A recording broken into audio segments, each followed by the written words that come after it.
America के साथ युद्ध में जापान के राजमहल पूरी तरह से नष्ट हो गया था।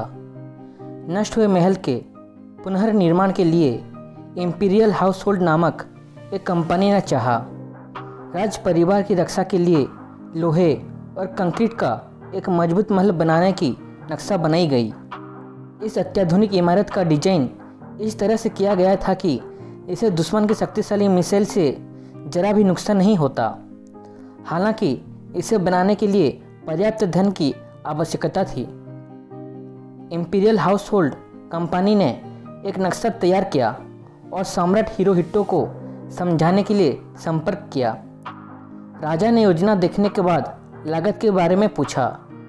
यह जानते हुए कि इसकी लागत अधिक होगी, उन्होंने गुस्से में कंपनी के सदस्यों से कहा, इतनी बड़ी राशि इतने कम समय में कैसे इकट्ठा की जा सकती है। कंपनी के एक सदस्य ने कहा, सम्राट, आपकी और आपके परिवार के सदस्यों की सुरक्षा राष्ट्र का सर्वोच्च कर्तव्य है और इसके लिए अधिक खर्च हो जाए तो चिंता करने की क्या आवश्यकता है। सम्राट यह सुने और गुस्से में कहा, बमबारी के कारण अधिकांश नागरिकों के घर नष्ट हो गए हैं। उनके पास रहने के लिए कोई जगह नहीं है। इस समय में अपनी और अपने परिवार की सुरक्षा और एक सुरक्षित भवन के निर्माण की अनुमति कैसे दे सकता हूँ।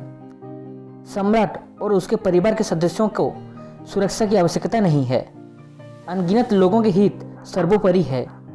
शाही परिवार की सुरक्षा पर इतना पैसा खर्च करने की जरूरत नहीं है। इसे लोगों की भलाई के लिए खर्च करने की जरूरत है। मैं लोगों की सुरक्षा को खतरे में डालते हुए महल के निर्माण पर इतनी बड़ी राशि खर्च करने के निर्णय को स्वीकार नहीं कर सकता। मैं एक मजबूत महल बनाने के प्रस्ताव को अस्वीकार करता हूँ। सम्राट का सुरक्षा के प्रस्ताव को अस्वीकार करता हूँ और आपको लोगों की सुरक्षा करने की जिम्मेदारी सौंपता हूँ।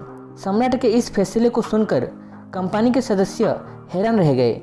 यह निर्णय उनके बीच देशभक्ति जागरूक किया और देश के विकास के प्रति अपनी प्रतिबद्धता में एकजुट हुए। इसी एकता ने उन्हें एक समृद्ध सशक्त जापान का निर्माण के लिए प्रेरित किया और उन्होंने एक समृद्ध जापान का निर्माण किया। जब राजा या शासन के ऊपरी स्तरों के व्यक्ति निस्वार्थ होते हैं तो इसका प्रभाव लोगों पर पड़ता है। यह धर्म राष्ट्र विकास की कुंजी होती है। इसलिए सेवा का भाव रखते हो तो निस्वार्थ रखिए, प्रेम का भाव रखते हो तो दिल से रखिए और जिन रिश्तों में स्वार्थ की भाव है उन रिश्तों से हमेशा दूरी रखिए। आज का श्लोक है, लक्ष्मी बंतो न जानन्ति प्रायण पर वेदनाम शेषे धरा भार क्लांदे सेते नारायण सुखम।